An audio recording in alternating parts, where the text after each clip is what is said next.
Beletrina, v živo. Živijo, dobrodošli v novi epizodi Beletrine v živo, v kateri se bom Anjo Zidar pogovarjala z romunskim pisateljem Mirceo Cărtărescu. Hi again. Hello. I thought that we might start, obviously, with book, with Beautiful Strangers, that was translated recently by Aleš Mustar and published here with Beletrina. I was wondering about the relationship between reality and fiction when I was reading Beautiful Strangers, because obviously I was expecting a fiction. This was my expectation as a reader. But then what was happening in the stories really made it tricky to believe it's only fiction, because the narrator of the stories is a Romanian male writer. He mentions other contemporary Romanian writers, also festivals. So how do you explain this? How is this relationship between reality and fiction for you? How does it work? Well, I hope I can remember this book well, because it's a very old book of mine. I think it's 15 years old or even more.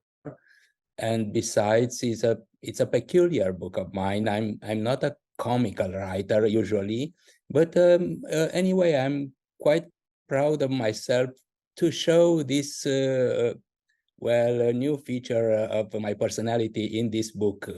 I also have a book for children. And like in the case of the Beautiful Strangers, I have always considered that one of this kind is enough. So I will never write a book like the Beautiful Strangers. It has 3 stories. There are 3 stories there, kind of different stories, but all of them started from a absolutely real fact. So most of the facts described there are real, but the way that I choose to tell the story, of course, modifies it in a way. Like any storyteller, I just felt the need to tell it in some order, in some order of the facts, which is not necessarily the real order when in which they happened, and to add some observations, some things that struck me, some things that I found interesting and comical and memorable, added to the initial story, to the facts as they happened. I'm not interested in making this difference between what is real and what is not, because nobody can tell me what reality is actually. Reality is what we make of it. Reality also encompasses, I would say, the dark side of our lives, the dreams, the hallucinations, the visions, and so on. So reality has many faces, and one of them I took advantage of in this book, the comical side. This is a very innocent book, Beautiful Strangers. I didn't want to prove anything in it. It has no message. It has nothing but the wish, the desire to be liked, to be loved. If the people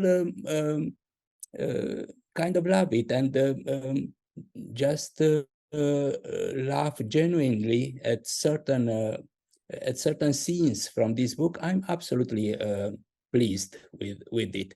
Of course, the most important book is what happened in France in 2005, when I was invited in the framework of the Beautiful Strangers, the Les Belles Étrangères, as they say, and about 18 Romanian writers were invited that year to travel all over the hexagon, all over France, and to have some contact with the French public, and with the French people, generally speaking.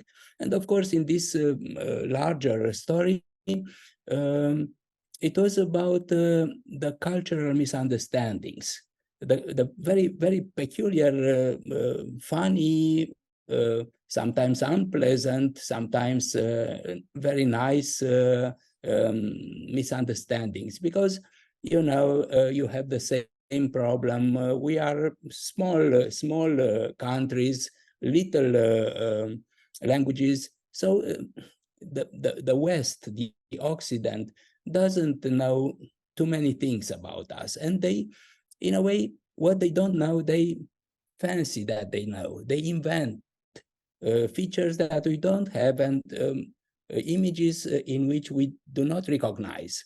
So I was, I would say, I was amused and very much. I wondered why they made these images. It was very, very, very strange for me to have that travel by that time. Were you writing a diary while you were at the festival? Because I read in many interviews that you regularly write a diary, and obviously I saw that you published now, I think, a portion of your life diaries. So how do these diaries help you then to remember what happened? No, I didn't write. No, I didn't write a diary by that time because I never take my diary with me. My notebooks where I write my diary, my journal with me, because there are precious notebooks for me. I'm afraid not to lose them when I travel. So I never write at the moment when I travel, but I try to remember things and put them down, write them down after I travel. Now, by that time, I worked with a magazine which wanted each week a little text from me. So I started writing this book, let's say, and many others as parts from a column in that magazine.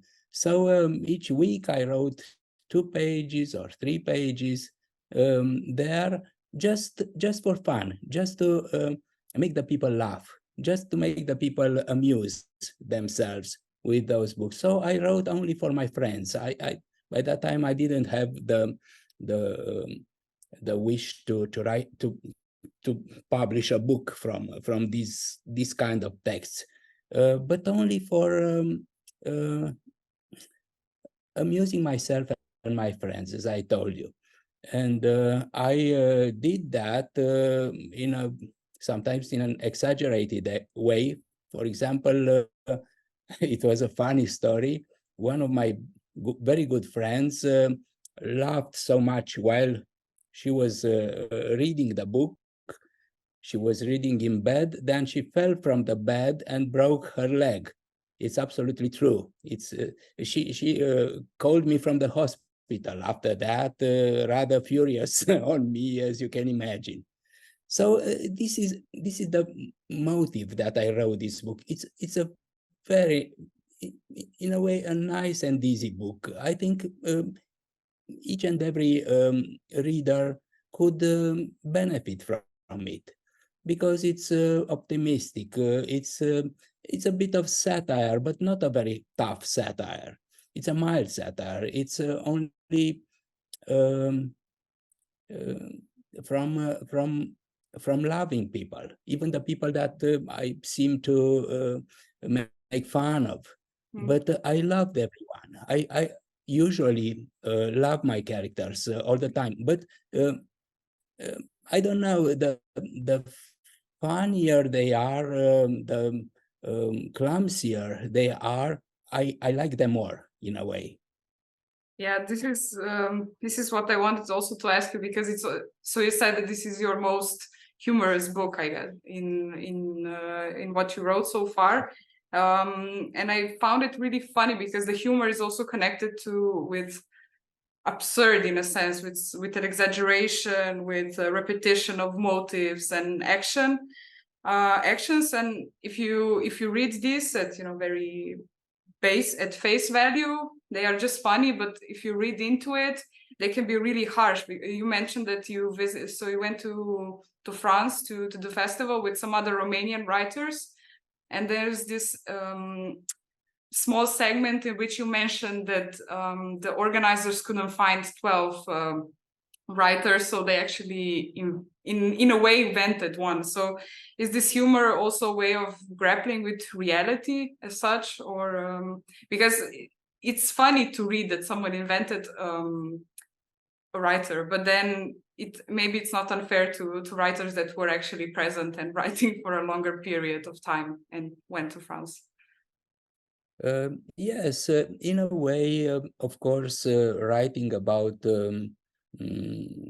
lots of things that happened and about many characters, let's say, although those characters were my friends and my colleagues, the very well-known writers in my country. Well, writing about all this stuff, of course, I wrote about myself in the first place.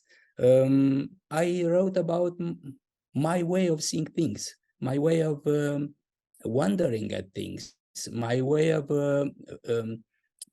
giving things value, and my sorrows, my anger in a way, with something, etc. But I have some humoristic pages in most of my books, but the people and the critics mainly never observe it. I had never a mention about my humor in my more important novels, because the critics are always connected with the grave part of what I write, with the metaphysical part, with the onirical part, with the postmodern part, with the philosophy, with religion, and so on. And this frustrated me a bit, because I'm not that kind of a person. I'm in my usual life.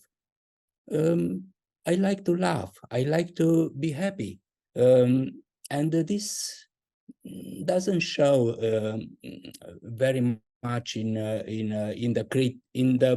reviews that the critics have written. And a funny thing that I want to tell you is that well, one of my books was published last year in the States, and in a very important literary magazine, there was this review. A reputed university person and a critic started his review like that. Well, the book of Mircea Cărtărescu seems very tragic. It's somber, it's dark. And I wanted to know what kind of person is him. So I went to his Facebook page. I was very amazed to see that a reputed critic goes to the Facebook to meet a writer, not in his writing. And he said, well, it's completely a completely different image. He seems a happy man. He's happily married. He has kids. He has cats, 5 cats, and so on. And he writes about them all the time. This is how I really am. I have this luminous part that I don't employ too much in my books, it's true, but in this book, this luminous part is brighter than in all the others. So in a way, I like the beautiful strangers very much. And the other 2 stories, let's talk about the others too, are like that. The first is an absolutely true happening with the police, if you remember, when he received Yeah, with Yes, letter, with strange white substance. I enjoyed that one very much. I found it really well, it effective was, in the structuring and how it develops. It really seemed but so. you know, So it was absolutely true. Yeah, it was absolutely true. It was that what was that substance? I forgot. anthrax. Anthrax. Yes, Yeah. it was an anthrax scare in the States after the 9/11, and this scare was also present in maybe in your country too, but in my country for sure. So we were scared not to get anthrax in an envelope or something. And when we got um, I would say, suspect envelope, we went, my previous wife and me, we went to the police.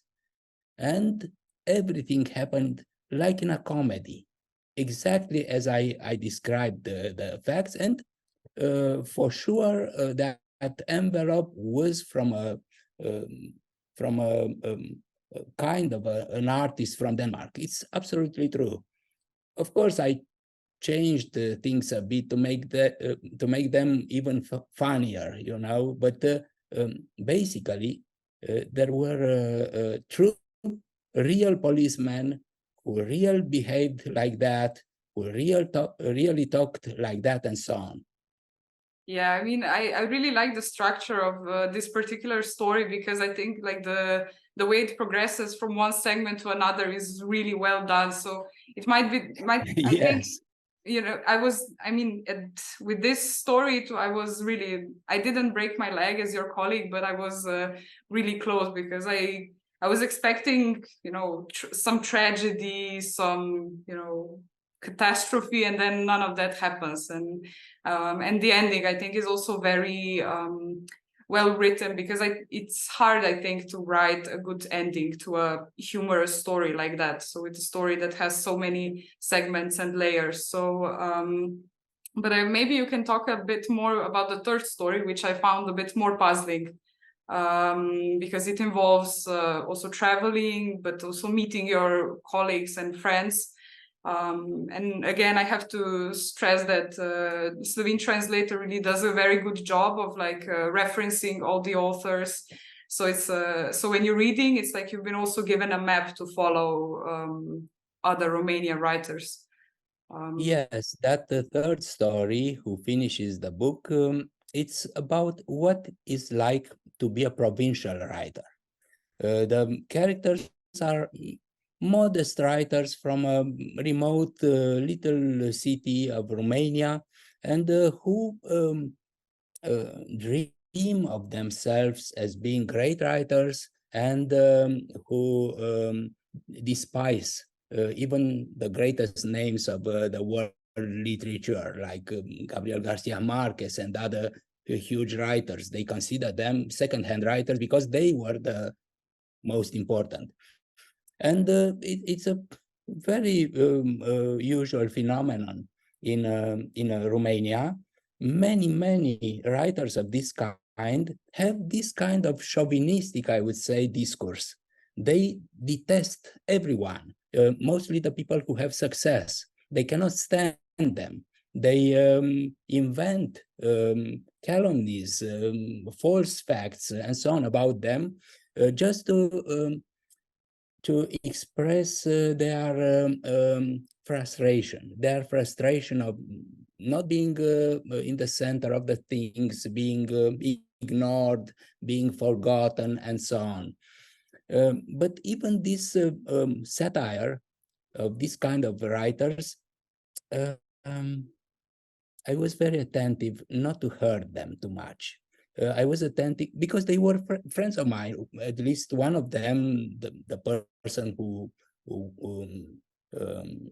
expected, who waited for me in the train station and who carried me in that crazy tour.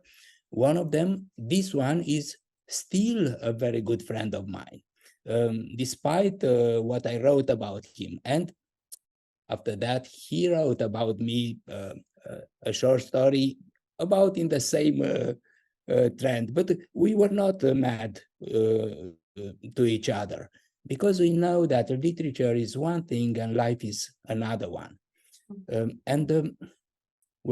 This is a general worry for me, not to anger people.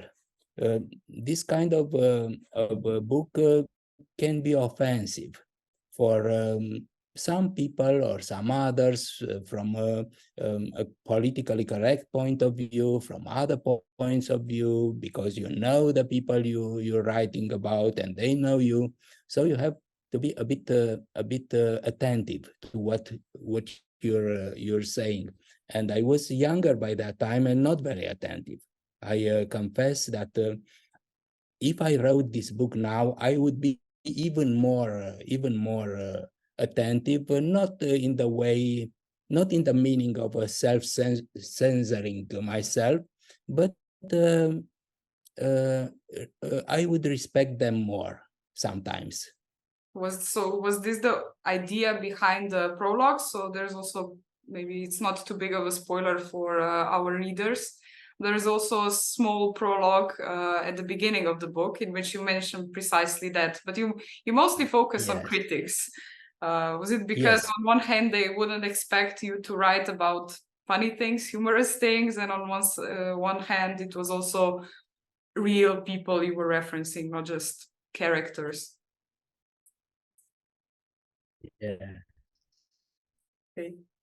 When I was younger, and the younger people have to be arrogant.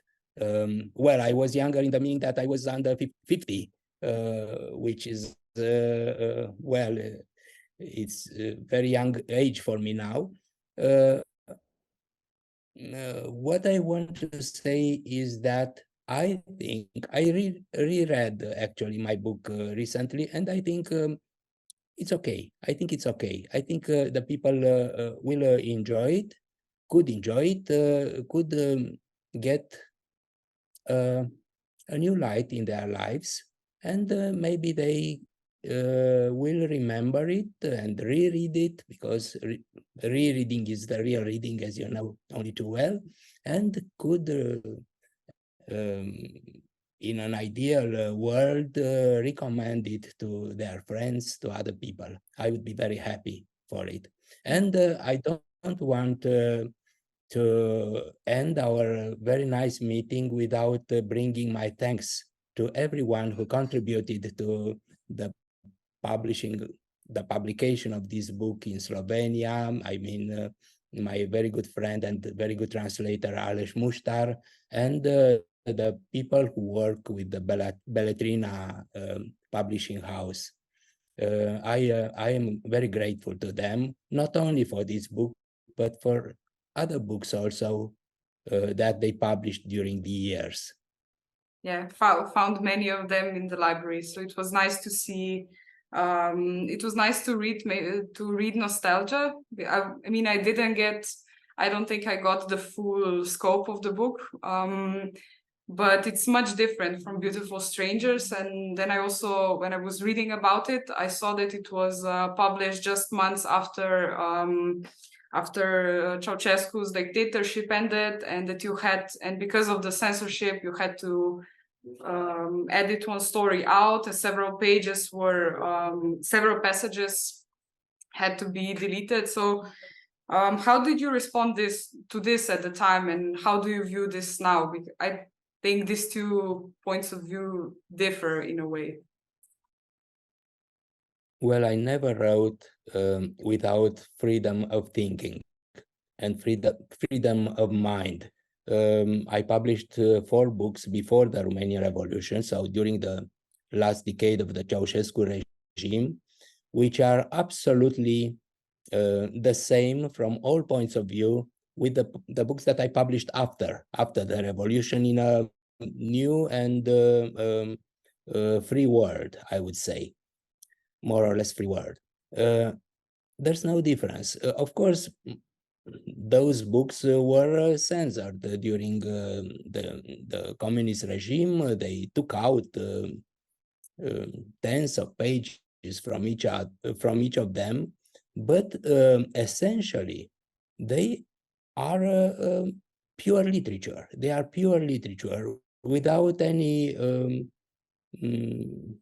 modifications from what I think ideally is a book of literature.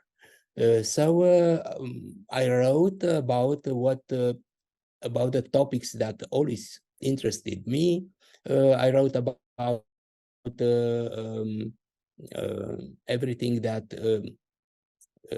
is regarding the human condition, from love to our meaning in this world, to our metaphysical aspirations, to our dream life, to our life, everyday life, and so on, without having any censorship in mind.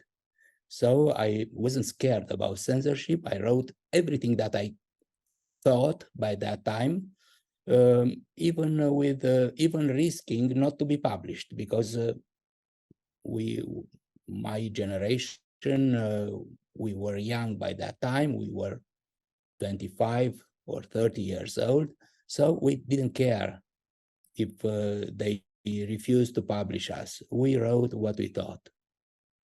Maybe this freedom of mind is something that we can also acknowledge today and follow today, I guess, when we write, when I write my critics, but also when you write right now. So thank you for this wonderful conversation. Thank you for your time and for your books. Hope to see you sometime even in Slovenia.